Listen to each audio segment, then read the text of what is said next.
And welcome back to the High School Sports Beat, brought to you by Alfred State College. I'm Dave Yates. It is time now for the High School Notebook. And joining us once again, we are pleased to have with us Matt Trabold. Matt, social distancing at its finest. Thanks for having me on. Well, let's start off talking a little bit about some of the players who had outstanding years in what was, albeit a shortened winter season. Let's start off talking a little bit about Lexi Green. Yeah, so I wanted to preface my player picks here by saying these are just a few of a ton of talented local players.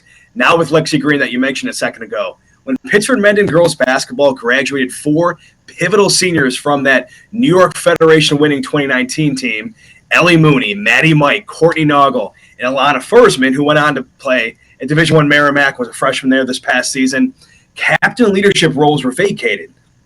An underclassman from that state title winning squad, and Lexi Green, she was a sophomore on that team. She stepped up this season. Her contributions in every facet of a game, on the sidelines, in terms of vocal leadership between teammates, and obviously with her play on the court with basketball in her hand and without it. So all of those go well beyond her scoring.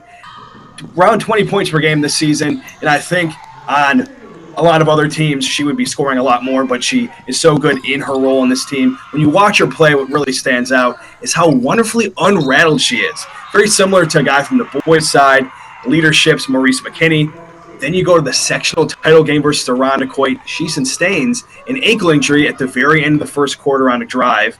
She actually scores on that bucket, scores on that big-time drive that ends up hurting herself, really giving her body up for the game. She misses the whole second. They come back a little bit, the McQuaid Eagles, and she still scores a team-high 16 points. She comes back, shows the toughness, shows the leadership in that second half, and they win the sectional title.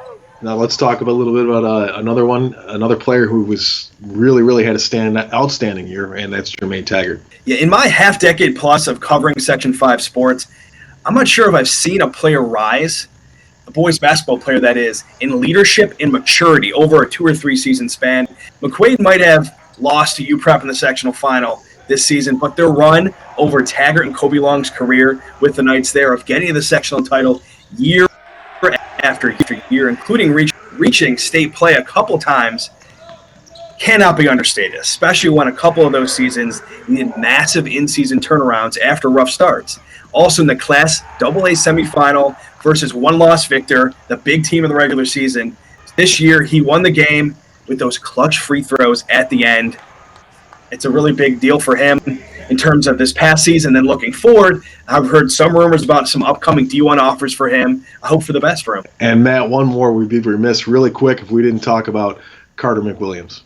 So Canandaigua's Carter McWilliams was the equivalent of appointment television in Section 5 hockey this season. No matter where he got the puck on the ice, you just assumed he was going to go and wow through multiple defenders and get a good shot off, really coast to coast if he needed to. His numbers this season speak for themselves. 62 regular season points, double-digit sectional points, 35 overall goals. Now he's off to prep school at Brewster Academy in New Hampshire. Well, Matt, great stuff as always. Thanks once again for joining us. We're back with more of the High School Sports Beat, brought to you by Alfred State College right after this.